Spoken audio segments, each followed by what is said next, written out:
ശൈത്യ ശരിക്കും പറഞ്ഞ ജിസേല് ആര്യൻ ഇവരടുത്ത് ഒട്ടാൻ ഇനി എങ്ങനെ പറ്റുമോ അങ്ങനെ നോക്കി നടക്കുക. എങ്ങനെയെങ്കിലും എന്തെങ്കിലും ഒരു കാരണം ഉണ്ടാക്കി അനുമോളുടെ അടുത്ത് നിന്ന് ഡിറ്റാച്ച് ചെയ്യാൻ തന്നെയാണ് ശൈത്യയുടെ തീരുമാനം. കാരണം രണ്ട് വള്ളത്തിൽ കാല് വെക്കാതെ ഒറ്റ വള്ളത്തിൽ എത്തണം എന്നുള്ളപ്പം ശൈത്യ തീരുമാനിച്ചിരിക്കുന്നത് അത് ജിസേലിന്റെ കൂടെ പോകണം എന്ന് തന്നെയാണ്. പക്ഷെ അത് അനുമോളും അങ്ങോട്ട് കോംപ്രമൈസ് ചെയ്ത് കൊടുക്കുന്നില്ല, അല്ലെങ്കിൽ അനുമോൾ അങ്ങോട്ട് പറഞ്ഞു വിടുന്നില്ല എന്നാണ് എനിക്ക് തോന്നിയത്. ഏതായാലും ഇപ്പോൾ രണ്ട് ടീമായിട്ട് ഈ ആര്യന്റെ ഒരു സംസാരം ഉണ്ടായിട്ടുണ്ട്. ആദ്യത്തെ സംസാരം എന്ന് പറയുന്നത് ശൈത്യയും ജിസേലും ആര്യനും ഇവർ മൂന്നുപേരും കൂടെ ആ ഒരു ടേബിളിൽ ഇരിക്കുകയാണ്. ജിസേല് വളരെയധികം മൂഡ് ഓഫ് ആണ്. ഒരു കാര്യം ജിസേൽ അത് പറയുന്നുണ്ട്, മറ്റേ ആ ഒരു അമ്മയുടെ സിസ്റ്റർ മരിച്ച ആ ഒരു കേസ് ഇന്ന് രേണു സുധിയെടുത്തും ശൈത്യയെടുത്തുമായിട്ട് അത് പറയുന്നുണ്ട്, ഷെയർ ചെയ്യുന്നുണ്ട്. അത് ഷെയർ ചെയ്യണമെങ്കിൽ പുള്ളിക്കാരി കുറച്ചും കൂടെ ഇമോഷണലി ആ ഒരു പക്വതയിലുള്ള ഒരു വ്യക്തിയാണ്. ആ ഒരു കാര്യത്തെക്കുറിച്ച് ഓർക്കുന്നുണ്ട്, അതുകൊണ്ടാണ് അത് ഷെയർ ചെയ്തത്.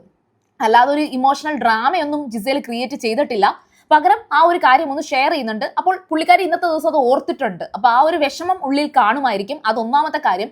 പിന്നെ മസ്താനി പറഞ്ഞ ആ ഒരു വേസ്റ്റ് ഡയലോഗ്, ശരിക്കും പറഞ്ഞാൽ അത് ഇന്ന് ആര്യനും ജിസേലും കൂടെ അത് ശൈത്യയെടുത്തത് പറയുന്നത് കണ്ടപ്പോൾ ശരിക്കും പറഞ്ഞാൽ എനിക്ക് അതിനകത്തൊരു കുറച്ച് വിഷമം തോന്നി. വേറൊന്നും കണ്ടല്ല. മസ്താനി പറഞ്ഞത് നിങ്ങൾ രണ്ടുപേരും അവിടെ കിടന്ന് കാണിക്കുന്നതൊക്കെ നമ്മൾ കണ്ടല്ലോ എന്നുള്ളൊരു ഡയലോഗാണ് അവർ അടിച്ചത്. അത് മസ്താനി അങ്ങനെ പറഞ്ഞതിനെ ന്യായീകരിക്കാൻ കഴിയില്ല കേട്ടോ. കാരണം വെച്ചാൽ എന്താണ് അവിടെ കണ്ടതെന്ന് നോക്കുമ്പോൾ പുറത്ത് അങ്ങനെ ഒരു മസാല ഉണ്ടായിട്ടില്ല. ഞാൻ അങ്ങനെ ഒരു കമന്റ് കണ്ടിട്ടില്ല. ഞാനത് മുന്നേ ഒരു വീഡിയോ അതിനു വേണ്ടി ചെയ്തപ്പോഴും ഞാൻ പറയുന്നുണ്ട്, അങ്ങനെ ഒരു കമന്റ് ഞാൻ കണ്ടിട്ടില്ല. അവര് മോശമായിട്ട് കിടക്കുന്നു എന്ന് ആൾക്കാർ ചിന്തിച്ചിട്ടുണ്ടോ എന്ന് എനിക്ക് വലുതായിട്ട് അറിയില്ല.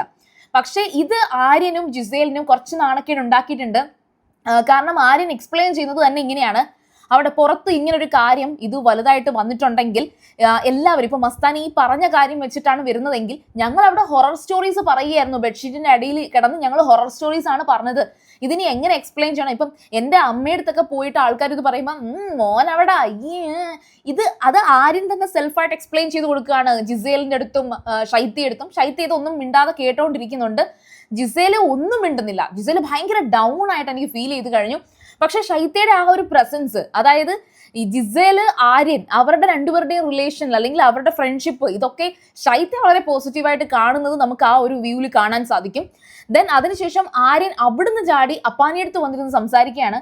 അപ്പാനിയടുത്ത് സംസാരിക്കുമ്പോൾ ശരിക്കും പറഞ്ഞാൽ വേറെ കുറേ കാര്യങ്ങളെ കുറിച്ച് പറയുന്നുണ്ട്. അതായത് അവിടുത്തെ ഓരോ ഗ്രൂപ്പിസത്തെ കുറിച്ച് അങ്ങനെ പലതും പറയുമ്പോൾ അതിന്റെ ഇടയിലേക്ക് ഏറ്റവും കൂടുതലും അവർ രണ്ടുപേരും സംസാരിച്ചുകൊണ്ടിരുന്നത് ബിന്നിയെ കുറിച്ചായിരുന്നു കേട്ടോ. അപ്പൊ അത് നമുക്ക് വേറൊരു ടോപ്പിക്കാണ്, അതുകൊണ്ട് ഞാൻ പറയുന്നില്ല. പക്ഷെ ആ ബിന്നിയുടെ ടോപ്പിക്കിൽ നിന്ന് വീണ്ടും അനുമോളുടെ ടോപ്പിക്കിലേക്ക് ആര്യനും അപ്പാനിയും കൂടെ എത്തുന്നുണ്ട്. അപ്പോഴേക്കും അത് ശൈത്യ അങ്ങോട്ടേക്ക് വരികയാണ്. അപ്പോൾ ആര്യൻ പറയുന്ന ഒരു കാര്യം എന്ന് വെച്ചാൽ ഈ ജിസേലുമായിട്ട് ആര്യനുണ്ടാകുന്ന ആ ഒരു ഫ്രണ്ട്ഷിപ്പ്, ഒരു വളരെ അണ്ടർസ്റ്റാൻഡിങ് ഞങ്ങളുടെ ഇടയിൽ ഉണ്ട്, ഞാനും ജിസേലും തമ്മിലുണ്ട്. അത് കണ്ടിട്ട് അനുമോൾക്ക് ഭയങ്കര അസൂയാണ്, തുടക്കം തൊട്ട് അനുമോൾക്ക് അസൂയാണ് എന്ന് ഉറപ്പിച്ച് പറയുകയാണ് ആര്യൻ. ഇത് കേട്ടോണ്ടിരിക്കുമ്പോൾ അപ്പാനി ശൈത്യനെ മൊത്തത്തിലൊന്ന് നോക്കുന്നുണ്ട്, ശൈത്യനെ തന്നെ നോക്കിക്കൊണ്ടിരിക്കുകയാണ്.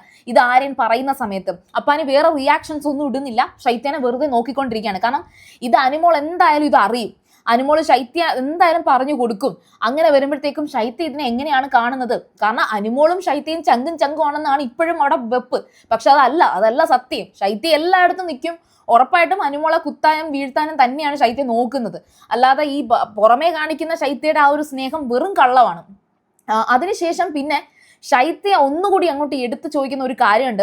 അതായത് നീ വന്ന സമയത്ത് അനുമോളുടെ അടുത്ത് ആയിരുന്നല്ലോ കൂട്ട്, അതിനുശേഷം ജിസേലിന്റെ അടുത്ത് പോയത് കൊണ്ടാണ്. അപ്പോൾ ആര്യൻ അത് സമ്മതിക്കുന്നുണ്ട്. അത് എനിക്ക് ആ ഒരു അണ്ടർസ്റ്റാൻഡിങ് അനുമോളുടെ അടുത്ത് ഉണ്ടാക്കിയെടുക്കാൻ പറ്റിയിരുന്നു, പക്ഷെ അത് അവളായിട്ട് തന്നെ അങ്ങനെ ചെയ്തില്ല. ഇപ്പൊ ഞാനും ജിസേലും തമ്മിലുള്ള ഒരു ഫ്രണ്ട്ഷിപ്പ് വന്നപ്പോഴത്തേക്കും ഭയങ്കരമായിട്ട് എന്നോട് അസൂയുണ്ട്, ജിസേലിനോട് അതിന്റെ അസൂയയാണ്. ഞാൻ ജയിലിൽ കിടക്കുന്ന സമയത്ത് അവർ രണ്ടുപേരും, അത് ഇന്നലത്തെ രാത്രിത്തെ ഒരു സംഭവം ഉണ്ടായിരുന്നല്ലോ, ജിസേലും അനുമോളും കൂടെ ജയിലിൽ കിടന്നപ്പോൾ ആര്യൻ വന്ന് ജിസേലിനെ തൊടിയൊക്കെ ചെയ്തപ്പോഴത്തേക്കും നിനക്ക് അസൂയാണെന്ന് ഭയങ്കരമായിട്ടൊരു സീൻ ഉണ്ടാക്കി. ശരിക്കും പറഞ്ഞാൽ എനിക്ക് ഇന്നത്തെ അവരുടെ ആ ഒരു തുറന്നു പറച്ചിൽ കണ്ടപ്പോൾ ആര്യൻ ഇത് പറഞ്ഞത് കുറച്ചുകൂടെ ജെനുവിൻ ആയിട്ടാണ്, നാച്ചുറൽ ആയിട്ടാണ് പറഞ്ഞത്. അപ്പൊ എനിക്ക് തോന്നിയ ഒരു കാര്യം എന്ന് വെച്ചാൽ അനുമോൾക്ക് എന്തൊക്കെയോ ഇൻട്രസ്റ്റ്, അതായത് ഈ പച്ചയ്ക്ക് പറയുകയാണെങ്കിൽ അനുമോൾക്ക് ആര്യനെ കണ്ടപ്പോൾ എന്തോ ഇളക്കം തോന്നി എന്നൊക്കെയാണ് അവരവിടെ പറഞ്ഞത്. പക്ഷെ അങ്ങനെ ഒരു തെറ്റിദ്ധാരണ ആര്യനും ടീമിനും ഉണ്ടായിട്ടുണ്ട്. അനുമോൾക്ക് അങ്ങനെ ഒരു സംഭവം ഉള്ളതായിട്ട് എനിക്ക് ഫീൽ ചെയ്തിട്ടില്ല. തിരിച്ച് മറ്റൊരു കാര്യം എന്ന് വെച്ചാൽ ജിസേലും ആര്യനും തമ്മിൽ എന്തൊക്കെയോ ഉണ്ട് എന്ന് അനുമോളും സെൽഫായിട്ട് അത് പറയുകയും അവിടെ ഇവിടെയൊക്കെ പറയുകയൊക്കെ ചെയ്യുന്നുണ്ട്. അത് അനുമോളുടെ ഒരു അല്പം പഴഞ്ചൻ ചിന്താഗതിയാണ് അനുമോൾക്ക്. ആ പഴഞ്ചൻ ചിന്താഗതിയിൽ നിന്ന് അനുമോൾക്ക് തോന്നുന്ന കാര്യവും വളരെ മോഡേൺ ആയിട്ടും ഭയങ്കരമായിട്ട് ഫോർവേഡ് ആയിട്ട് ചിന്തിക്കുന്ന ജിസേല്, ആര്യൻ, റെന, ഫാത്തിമ ഇവരൊക്കെ ഈ ഒരു ന്യൂ ജനറേഷൻ ലൈഫിലേക്ക് വന്നതുകൊണ്ട് തന്നെ അവർക്ക് ഈ പറയുന്ന ഒരു കാര്യങ്ങളും ഒരു തെറ്റായിട്ടോ അങ്ങനെയൊന്നും ഇല്ല. പിന്നെ ആര്യൻ കുറച്ച് ഇത്തിരി ഒരു വട്ട് കേസാണ്. റിയലി ആ ആര്യന്റെ സ്വഭാവമാണ് നമ്മൾ ഇപ്പൊ കണ്ടുകൊണ്ടിരിക്കുന്ന ആര്യന്റെ ക്യാരക്ടർ. ഒട്ടും പക്വതയില്ല. അതിനകത്ത് ബിന്നിയൊക്കെ പറഞ്ഞ ആ കാര്യത്തോട് ഞാൻ വളരെയധികം യോജിക്കുന്നുണ്ട്.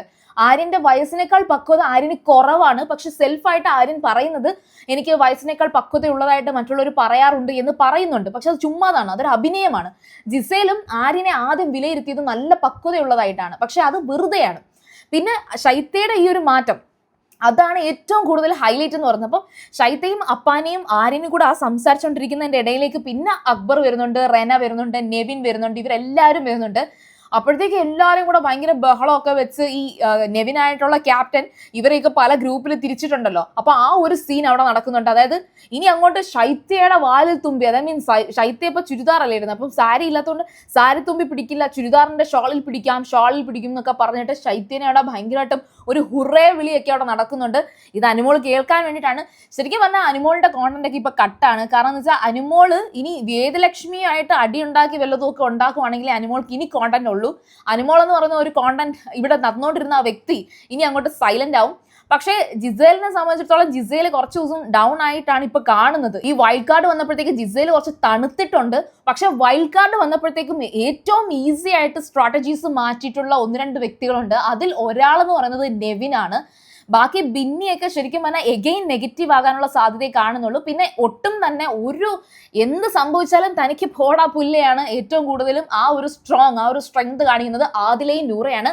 സോ ഇപ്പോൾ ഓവറോൾ ഏറ്റവും ബെസ്റ്റ് ഓൾഡ് ആയിട്ടുള്ള, അതായത് നമ്മുടെ ബിഗ് ബോസ് ഹൗസിൽ ഇത്രയും നാൾ ഉണ്ടായിരുന്നവരിൽ ഏറ്റവും ബെസ്റ്റ് എന്ന് എനിക്കിപ്പോൾ തോന്നുന്നത് ആദിലയും നൂറയും മാത്രമാണ്.